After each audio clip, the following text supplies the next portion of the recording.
नमस्कार, आप देख रहे हैं NV News 24/7 नीलम बोध के साथ। और आज है हम हाजीपुर पटना में। साथियों, आपको एक सामने पुल दिखाई दे रहा होगा। इसका बहुत बड़ा इतिहास है और उसी के बारे में मैं जानकारी दूंगी।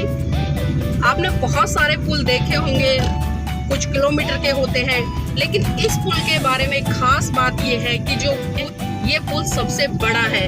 और मेरे साथ में संतोष अम्बेडकर जी हैं, क्योंकि उनको इस पुल के बारे में बेसिक सारी जानकारी मालूम है, तो मैं उन्हीं से चाहूँगी कि संतोष जी इस पुल के बारे में बताएं थोड़ा सा। जी, जैसा कि आपको बता दूं कि ये एशिया का सबसे बड़ा सड़क पुल के नाम से जाना जाता है, जैसा कि आप लोग लुसेंट में भी पढ़ते होंगे। और ये इंदिरा गांधी के रीजन में बनवाया गया था, लेकिन इसका फिर से वो रिमॉडल करके ये अभी माननीय मुख्यमंत्री नीतीश कुमार जी के द्वारा इसको हाल फिलहाल उद्घाटन कराया गया है। और ये बहुत ही सुंदर और आकर्षक देखने को मिलता है। हाँ, लेकिन एक बात और कहूँगा कि आज से 100 साल 200 साल पहले अंग्रेज जैसे पुल बनाते थे, आज उसी पैटर्न पे आज फिर से ये बिहार में ये बना है। तो ये बहुत ही आकर्षक है और ये गंगा ब्रिज पे है। और यहाँ से जानते होंगे कि हाँ, यहाँ से कई बार रामविलास पासवान जी यहाँ से सांसद भी रहे हैं।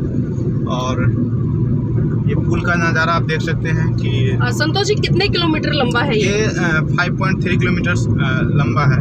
इतना बड़ा पुल? हाँ। तो वास्तव में बहुत ही आश्चर्यजनक है, क्योंकि हमने मुश्किल से 1 किलोमीटर 1.5 किलोमीटर इससे ज़्यादा पुल नहीं देखे हैं। और इसके बारे में जिस तरह से बताया है कि सबसे बड़ा पुल है, जिसकी लंबाई है 5.3 किलोमीटर।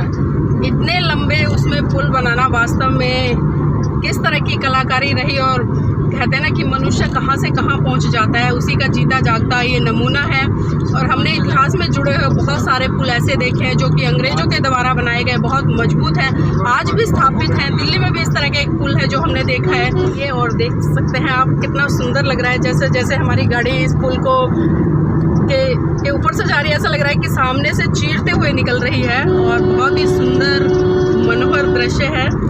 और मैं पूरा पुल आपको दिखाऊंगी। के बारे में जानते होंगे पाटलिपुत्रा के बारे में, तो वो रहा पाटलिपुत्रा का वो पुराना हवेली, वो उसका इतिहास बताएं थोड़ा सा। पाटलिपुत्र का जो आप बता रहे हैं, सामने हवेली दिखाई दिख रही है, जैसे पटना पाटलिपुत्रा जिनके नाम से वो है, वो राजा यहीं पे उनका घर था, यही निवास करते थे, रहते थे।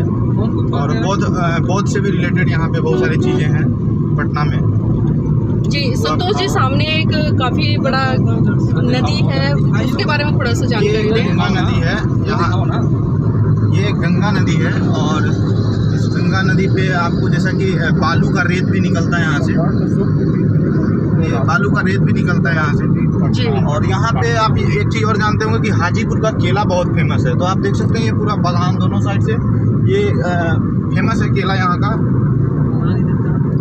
ये साथियों, आप देख पा रहे होंगे बालू मिट्टी है। और थोड़ा गाड़ी में से दिखाने में मैं सक्षम नहीं हूँ, क्योंकि चलता हुआ रोड है, लेकिन फिर भी आपको ब्लैक कलर की मिट्टी दिखाई दे रही होगी, जो कि बालू है।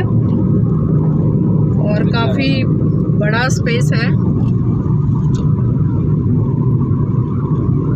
तो हम थोड़ा पुल पे फोकस करेंगे, और चीज़ों पे हम बाद में चर्चा करेंगे, क्योंकि इसकी लेंथ आप देखिए। गंगा का पानी भी आ रहा है।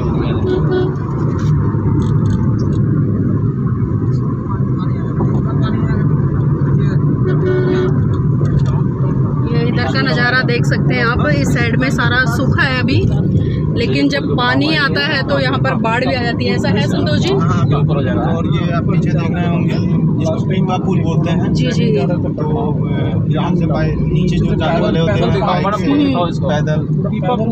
जी जी। तो देखिए, जो रेड कलर के से आपको दिखाई दे रहा होगा, वो पीपा पुल है जो बताया है।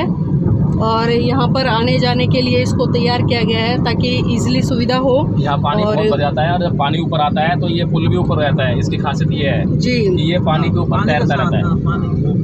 तो इसकी जो खासियत है, पीछे बता रहे हैं सर बैठे हुए, कि जब पानी यहाँ पर भर जाता है, और तो ये पीपा पुल है, ये इसके पानी के ऊपर तैरता रहता है। पानी जितना मर्जी ऊपर हो जाए, लेकिन ये पुल उसी के हिसाब से उस लेवल पर आता है। जी। तो यहाँ पर देख सकते हैं आप, पानी भरा हुआ है और बोट भी चल रही है इसमें बड़ी बड़ी। तो इसी से आप अनुमान लगा सकते हैं कि इस पुल को किस तरह से तैयार किया गया होगा, कितने दिन लगे होंगे। और इसकी लागत किस तरह से आई होगी, काफ़ी मजबूत है। ये 1984 में बना था। और ये बता रहे हैं कि 1984 में ये पुल बना, इसकी शुरुआत हुई 1900 या बन चुका था 1984 में? उद्घाटन हुआ था। अच्छा, 1984 में इसका उद्घाटन हुआ था। संतोष जी, लमसम में कितने साल में तैयार हुआ ये पुल? ये तो बहुत साल लगे होंगे, अभी तो टेक्नोलॉजी था इसलिए जल्दी हो गया इसका काम। जी। लेकिन उस टाइम शायद इंदिरा गांधी के रीजन में ही इस चीज़ का स्टार्ट हुआ था, और उस टाइम तो बहुत सारी टेक्नोलॉजी नहीं थी, मशीनीकरण नहीं थे, इसके कारण बहुत सारे समय लगे होंगे। जी। तो देखिए आप ये पुल जी। वो लचता भी है, जंप करता है। अच्छा, जंप भी करता है। तो इस पुल की जितनी विशेषताएं थी वो बताई हैं, और सन 1984 में बनकर ये तैयार हुआ था, इसका उद्घाटन हुआ था। इसको बनाने में काफ़ी साल लगे। तो आपने देखा, हमने जो आपको पुल दिखाया है उसके बारे में विशेषताएं भी बताई हैं और किस तरह से इसको तैयार किया गया है। तो वास्तव में बहुत ही खूबसूरत था। 1884 1819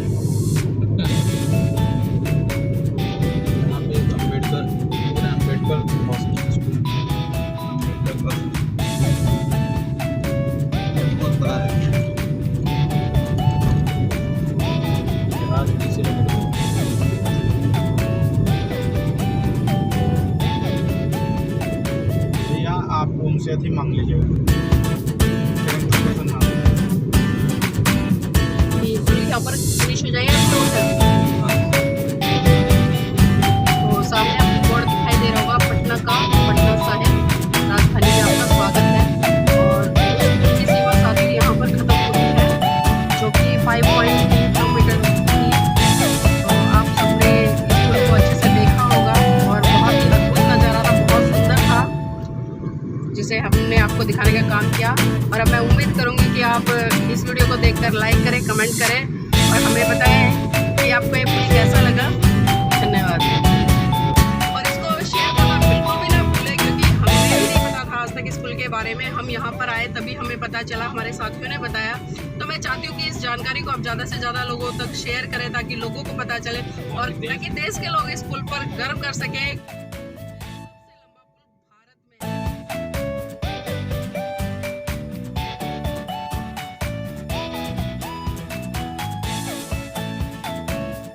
तो जिस तरह से हमारे साथियों ने बताया है कि एशिया का सबसे लंबा पुल है ये, और वास्तव में ये हमारे लिए बड़े गर्व की बात है कि हम जिस देश में रहते हैं, जिस देश के हम नागरिक हैं, उस देश में बहुत अच्छी अच्छी चीज़ें हैं। चाहे मैं ताजमहल की बात करूं, और भी बहुत सारी चीज़ें हैं, और उसी में से आज ये हमने पुल दिखाया है जो कि पटना रोड पे है। तो साथ ही इस वीडियो को ज़्यादा से ज़्यादा शेयर करें, ताकि आपके बच्चों को भी जो जीके की जानकारी है वो मजबूत हो सके और उनको पता चले कि एशिया का सबसे लंबा पुल बिहार के